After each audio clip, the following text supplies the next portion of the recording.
Hey guys, it's your boy Psychotic Studios, and we're back with a banging story for you today.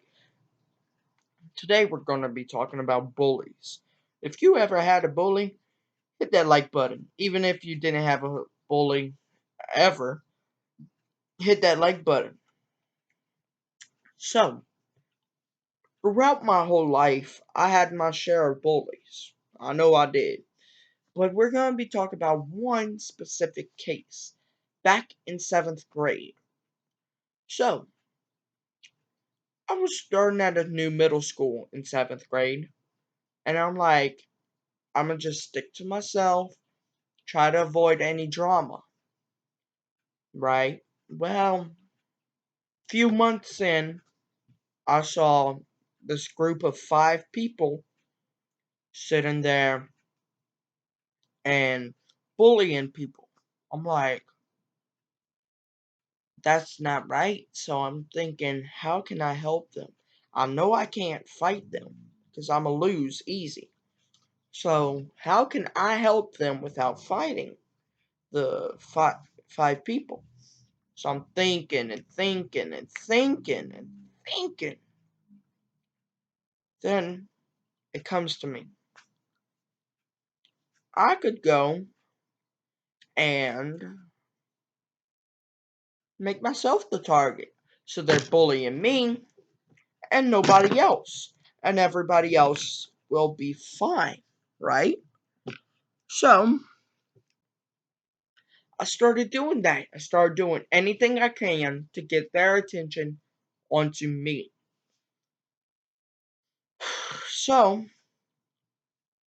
they rode the 3 of them rode the bus with me. But where I was living, I was the first one on in the morning, last one off in the afternoon to get home. So no one could possibly know where I lived, right? Unless I told them, right? Right. Well, we get on the bus. I'm sitting there on my own, waiting. Then here they come. We stop at their house eventually. They go sit down, shooting spitballs, throwing things at me, throwing pins, pencils, and everything. With rubber bands and paper, doing them little bullets. Anything you could think of. And then I went, I let it fester up for a few more months, and I had enough. So I went to the principal, and I told him. He he scheduled an interview with them and their parents and everything. And my mama said that she's gonna start driving me there, so I'm gonna be a car rider now. So I'm like, okay, so it'll take some of the pressure off. It won't be as bad now, right?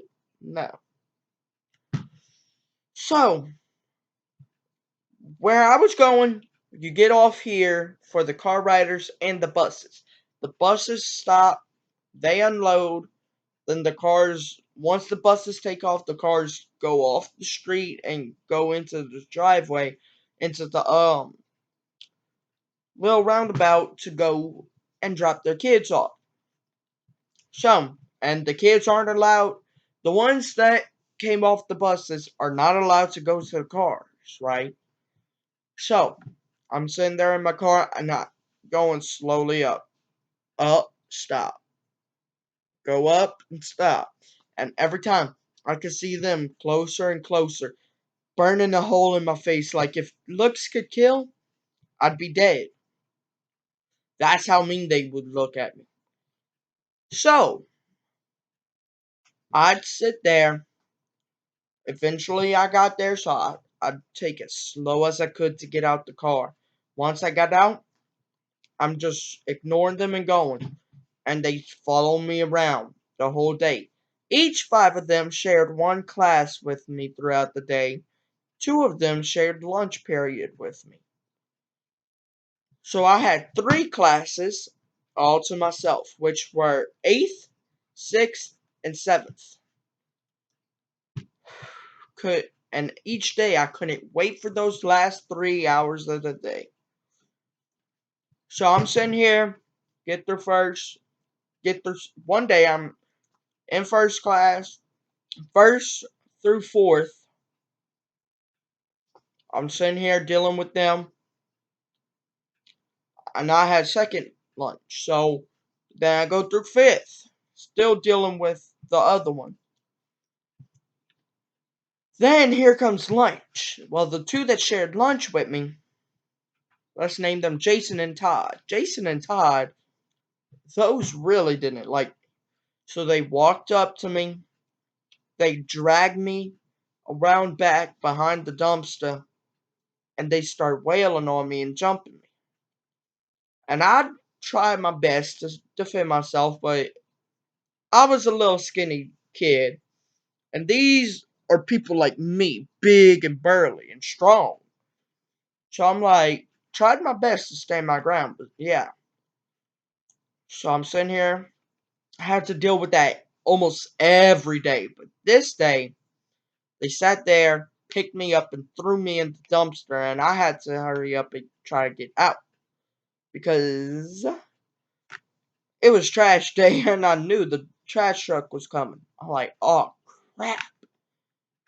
So I don't know if they really were trying to actually get rid of me or what. But yeah. So I get out, and once they left, I got out, and I ran. I snuck back in the building for the rest of lunch, right? Well, then they go and I'm dealing with them for the rest of lunch. Then I'm like, safe period for sixth, seventh, and eighth. So I'm sitting here, minding my business. The bell rings. I'm like, oh, now I gotta go run into them. Hopefully I don't. I'd always take a new route each day so they couldn't predict where I'm gonna be. I'd see the good thing about being skinny and small, you can squeeze through people easy. So I'd do that. I'd run to my car, even though you're not supposed to until the buses are gone. But I'd hurry up, run to my car, sneak there. Well, my mom wouldn't wait in the line with the car. She'd wait off the side of the road. So once I'm in there, she could take off. Well, I don't know how these kids found out where I was living. To this day, I don't know. But one day, I'm at my house and I hear someone knocking. My mama goes answer. She came get me. I said, don't tell them I'm here. Well, where I was sleeping, here's the back door, and my bed is right next to it. So, yeah. Someone, I guess it was unlocked and I didn't realize. One of the biggest dudes opened the door, reached in and hurried up, grabbed me, put duct tape on my mouth, and threw me down. Closed the door. They tied me up and put a sack over my face. So I didn't really know what was going on. I knew they put me in the bed of a truck because I felt them throw me down and I heard them close the tailgate. So then we drove like it was within walking distance because we drove forward for a little bit, took a turn, another turn, pulled into a driveway probably, and stopped. They came get me out. I heard the tailgate again, so I'm like, okay, now where we're going. And I heard them close the door. So I'm like, okay, now I'm inside. They sat me up on a chair, tied my chest and torso to the back of the chair, took off my sack and untaped my mouth. And they each took turns taking blows at my face and shit. Well then, I'm like, crap. Because then they flipped me, put a washcloth on my face. And I don't know if y'all know that, but they started pouring water on my face to simulate drowning. I'm like, oh my god, I really thought I was dying. After that, they put me back up. They had like a pipe wrench. They each took blows at my knees till I could barely move them, and they went off and started swinging at my right shoulder too. And to this day, I can feel the pain in my shoulder and every now and then in my knees. Also, they went and had pictures, which really got me. Had pictures that they showed me, which can only be taken if you're spying on my sister. They had pictures of my sister just standing there and doing her daily routine. And by then, I was beyond furious, which I know that's probably what they wanted, but I couldn't help it. So I went, I struggled and everything. They laughed. One of them off my side, which I didn't see at first, had a bat and just swung and knocked me out.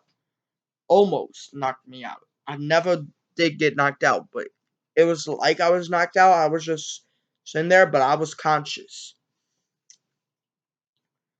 After that, I was all bloody and bruised up, tied me up, threw me into my yard, knocked the door, and took off.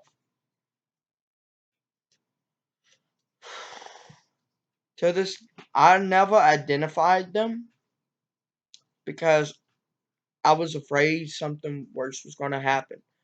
My mama went to the cops. I told them I was blindfolded the whole time, had no idea. So, to this day,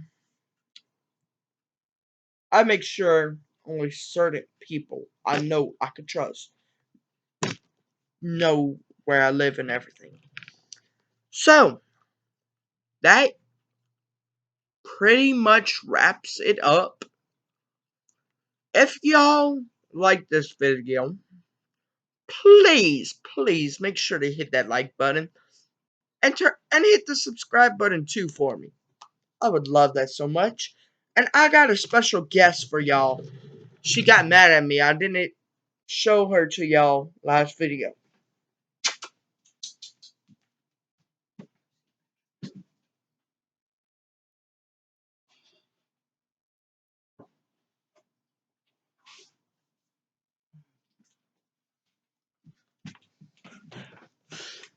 This is my little baby Petra Page. She got mad at me. I didn't get to show her off last video. Y'all keep going. See y'all next video.